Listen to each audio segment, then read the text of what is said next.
In a world that often feels like it's unraveling, with chaos in every corner, anxiety gripping hearts, and uncertainty clouding our every step, there are two ancient prayers that stand like mighty fortresses, unshakable, immovable, drenched in divine promise. Psalm 91 and Psalm 23, the twin pillars of God's eternal protection and peace. And today, if you feel the weight of the world pressing down on you, if you've been searching for refuge, if you're longing for still waters and shelter from the storm, then let these words settle into your spirit like healing rain, because Psalm 91 is not just a passage, it's a divine declaration, a covenant of covering from the Most High God, and Psalm 23 is not merely poetry, it's the gentle whisper of a shepherd who walks with you even through the valley of the shadow of death, and together, these psalms offer a promise more powerful than any fear, a light more enduring than any darkness, a hope that refuses to die. For Psalm 91 begins with the sacred invitation,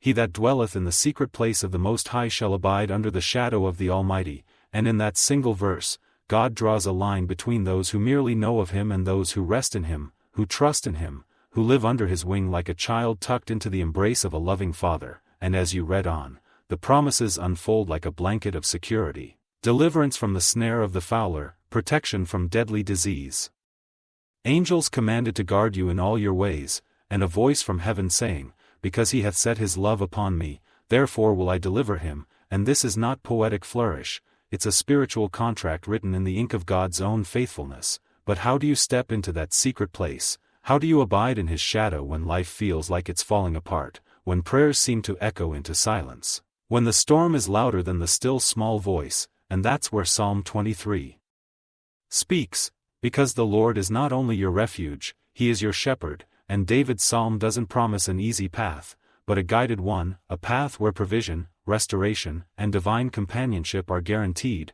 "The Lord is my shepherd, I shall not want. He maketh me to lie down in green pastures.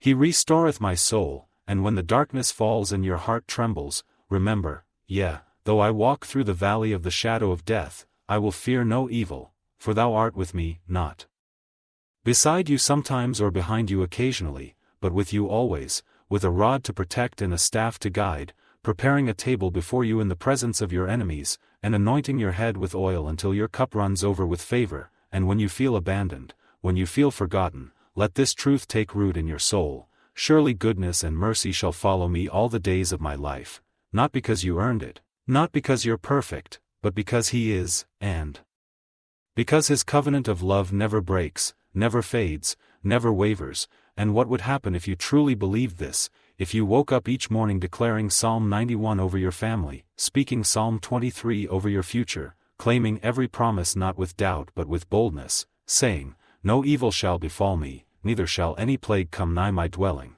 and I will dwell in the house of the Lord forever." What would happen if you stopped trying to control the outcome and started trusting the one who holds tomorrow? If you laid your anxiety down and picked up His peace, if you exchanged fear for faith, stress for surrender, panic for prayer, because God never promised that weapons wouldn't form, but He did promise that they wouldn't prosper. And if you've been under attack, spiritually, emotionally, mentally, know this: God has already declared your victory, His angels are already stationed, His hand is already extended, and even now, even as you hear this message, He's reminding you, you are not alone, you are not forgotten, you are not defenseless, because you have a refuge, a shepherd, a shield, and all you have to do is dwell, trust, believe, and walk, not by sight, but by faith. And if you're tired of running, if you're weary from the fight, come back to the secret place. Let Psalm 91 be your anthem and Psalm 23 your comfort.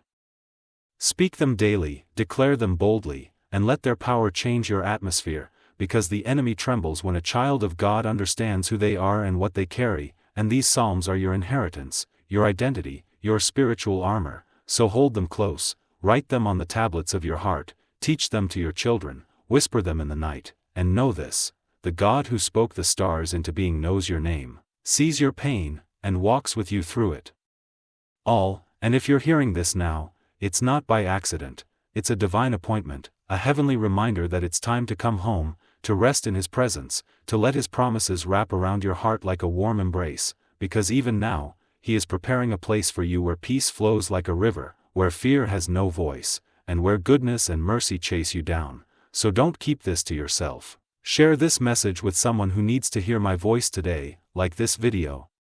Subscribe for more messages from me, and let's spread this love to the world.